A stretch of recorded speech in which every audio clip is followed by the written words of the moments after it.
Bien-aimés, je suis heureux de vous retrouver en ce jour pour vous faire le témoignage du petit Kevin, un jeune résidant à Bouddha, au Cameroun.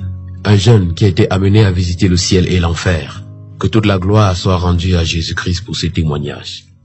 Le 25 juin 2017, alors que je me trouvais dans mon assemblée où nous venions de célébrer le culte de dimanche, je reçus un message de Kevin m'informant qu'il avait été ravi en esprit jusqu'au 3e ciel. Je ne fus pas surpris parce qu'il me confia quelques jours auparavant que lors de ses prières, il sentait la présence de Dieu.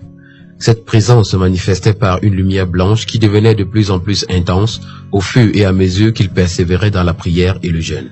Nous discutâmes au téléphone durant toute la journée afin qu'il me racontât tout ce qu'il avait vécu durant cette expérience pour que je misse cela par écrit. Voici son récit. Ça y est, Blanchard, j'ai vu le Seigneur Jésus et je viens de me réveiller. J'ai commencé à prier hier aux environs de 19 h et pendant longtemps, j'ai prié en langue. La lumière que j'avais l'habitude de voir devenait de plus en plus forte et augmentait en intensité aussi longtemps que je priais jusqu'au moment où je sentis qu'elle m'aveuglait. Lorsque j'ouvris les yeux, je ne pouvais effectivement plus voir, j'étais aveugle. Je commençai alors à pleurer et je dis à Dieu, « Pourquoi me fais-tu tant souffrir? Pourquoi ne me vois-tu pas digne de te rencontrer, moi qui ai enduré tant d'épreuves à cause de toi ?» Je sentis soudain une grande chaleur et une grande joie envahir tout mon être. Je me mis à m'agiter dans tous les sens et je ne pus faire quoi que ce soit pour y mettre un terme. Ces mouvements étaient incontrôlables. J'entendis une voix qui me dit « Mon fils, lève-toi. Tu as été fort dans cette épreuve et en aucun moment tu n'as flanché. C'est pourquoi tu mérites des réponses à toutes tes questions et de voir ce que ton cœur désire. Lève-toi. » Je dis ensuite « Seigneur, rends-moi d'abord la vue. » Et j'ai senti quelque chose me toucher les yeux avec une douceur inégalable. C'était différent du toucher humain. Je commençai à voir et je vis un être très beau qui se tenait devant moi.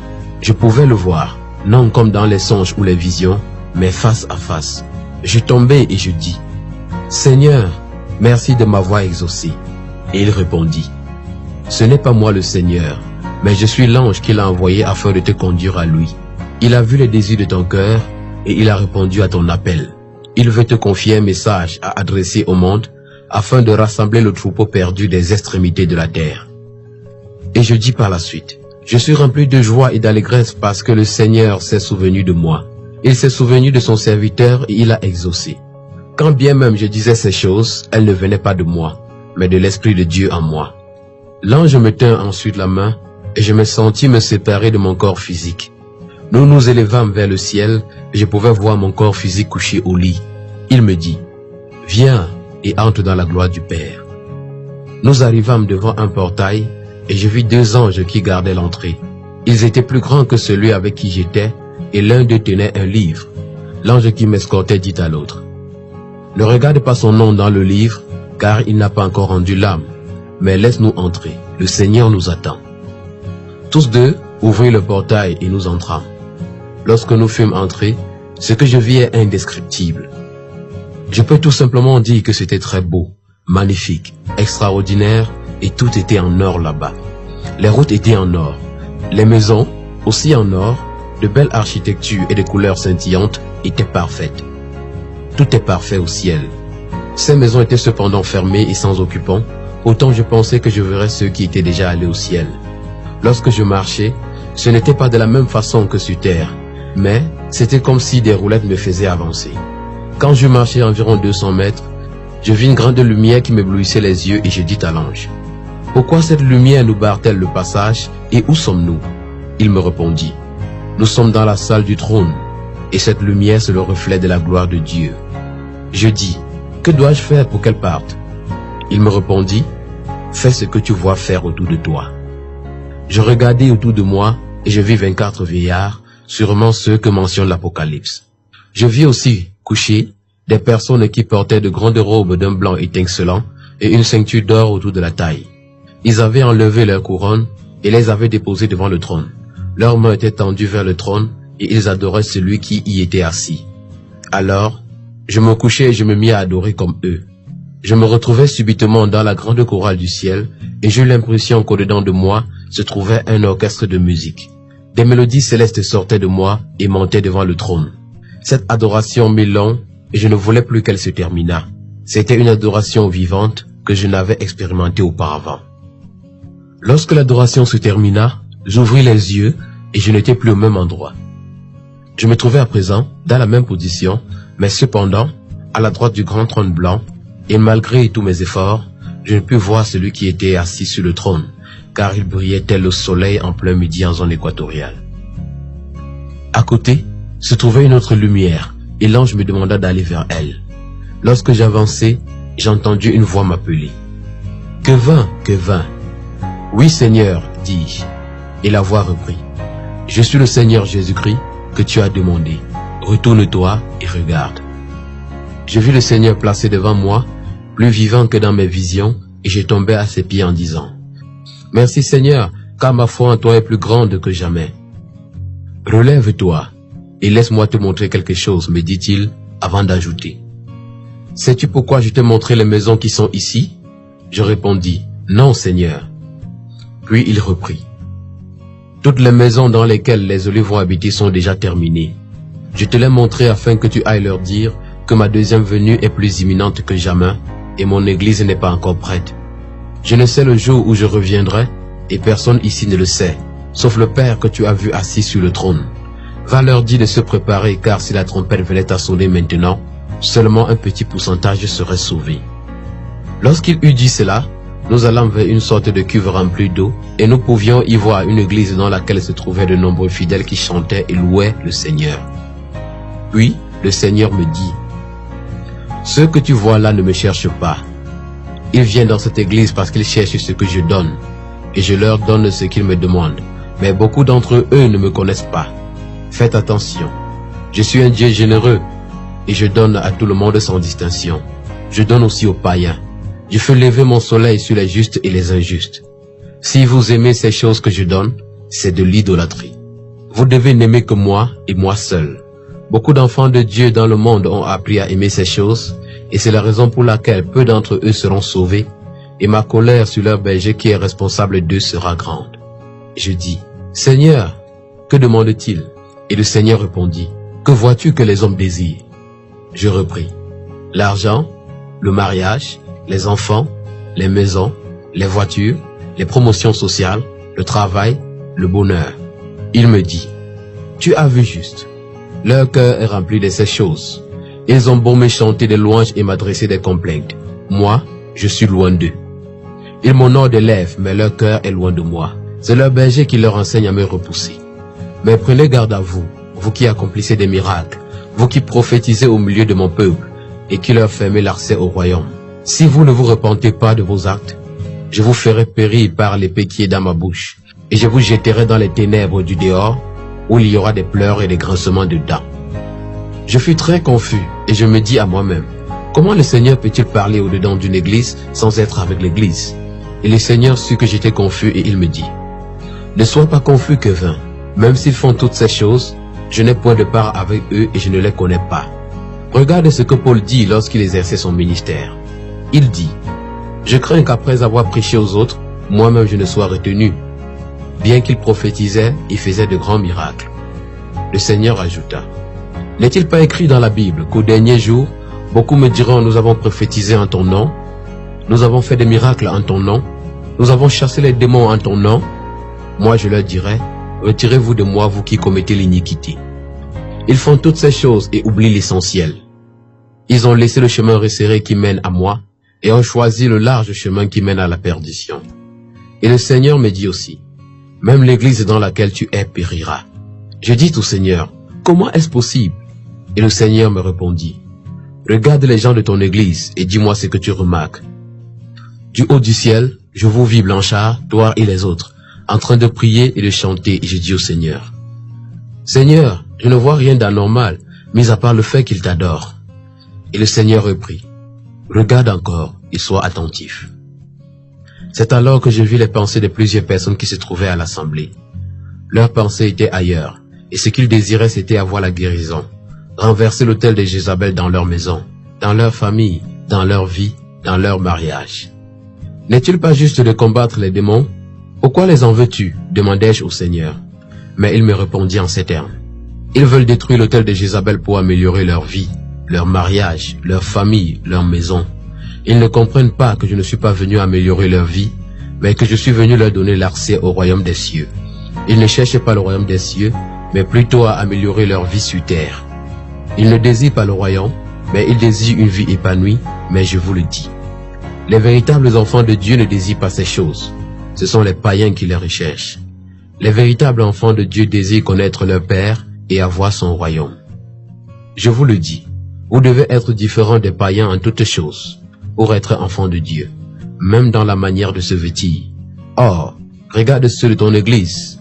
Regarde comment ils sont vêtus. Ils portent des vêtements des païens. Ils ont sur le corps des instruments du malin. Ce serait vraiment triste pour une personne d'être refusée d'entrer dans le royaume des cieux à cause de son habit, de sa chaussure, de sa coiffure. Faites attention. Le Seigneur me dit ensuite, regarde où ils iront. Et je vis les gens en enfer avec des talons, les ballerines, les pantalons destroy, les pantalons bobaraba, les pantalons de femmes, les collants, les t-shirts avec une tête de mort devant, les bracelets, les colliers, les boucles, les mèches extensibles, les coiffures dites crête, kengol, cisco, plateau, etc. Le Seigneur me dit, sais-tu d'où toutes ces choses proviennent? Je répondis, non Seigneur.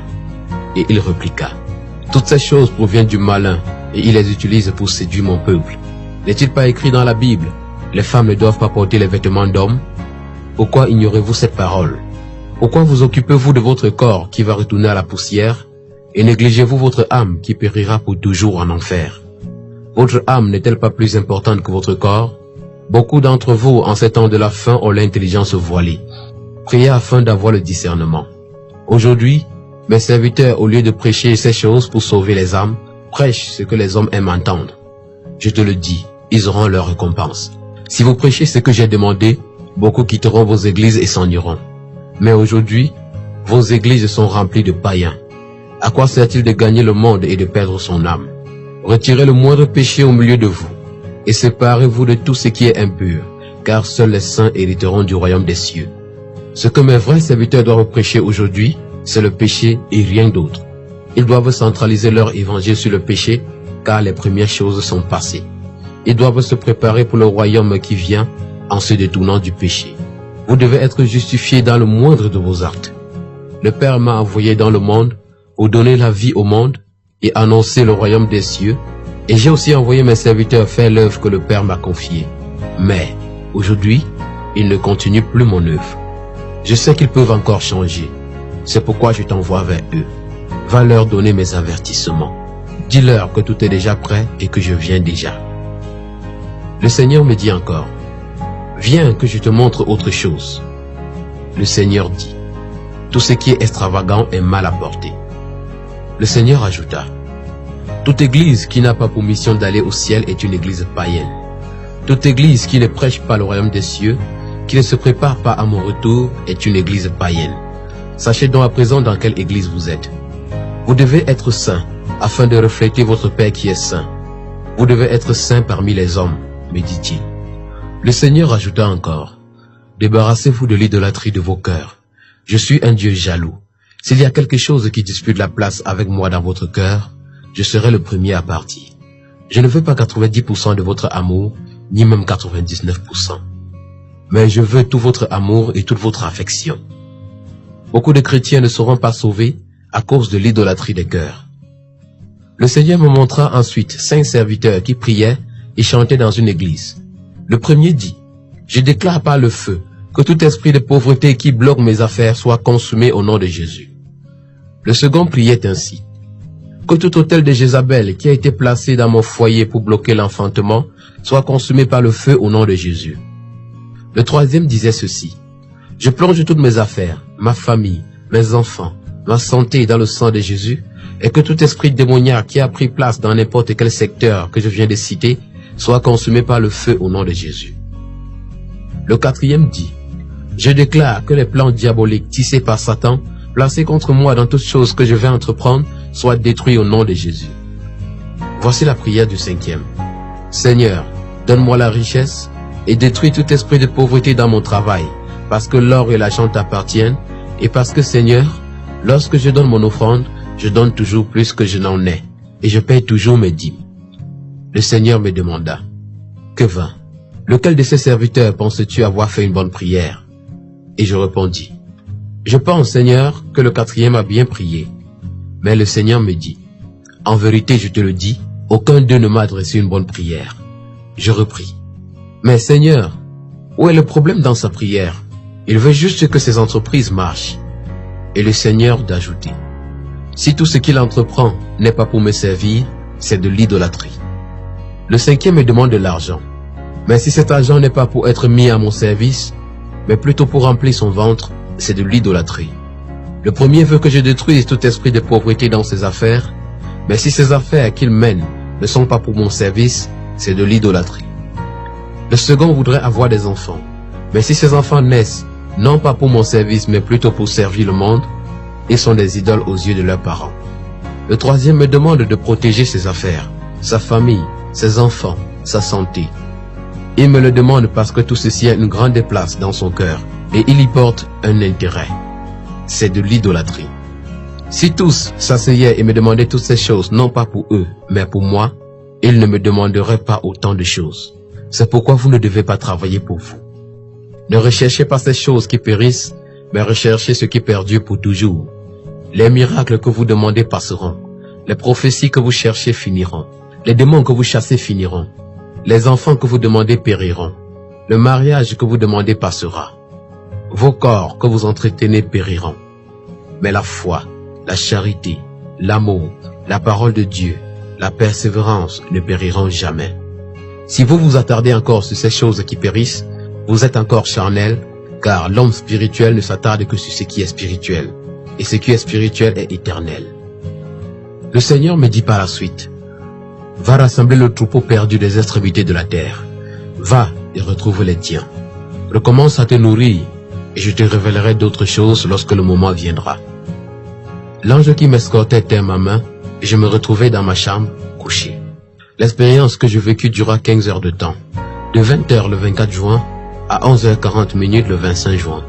Je fis donc au total 14 jours de jeûne sans manger, afin de voir notre Seigneur Jésus. J'attends le prochain enlèvement avec impatience. Ce message de Jésus, reçu dans la nuit du 24 au 25 juin 2017 par Kevin, jeune garçon de 17 ans, faisant ses premiers pas dans la foi, montre clairement que ce qu'il a caché au grand, il l'a révélé au plus petit. Que toute la gloire soit rendue à Jésus-Christ pour ces témoignages.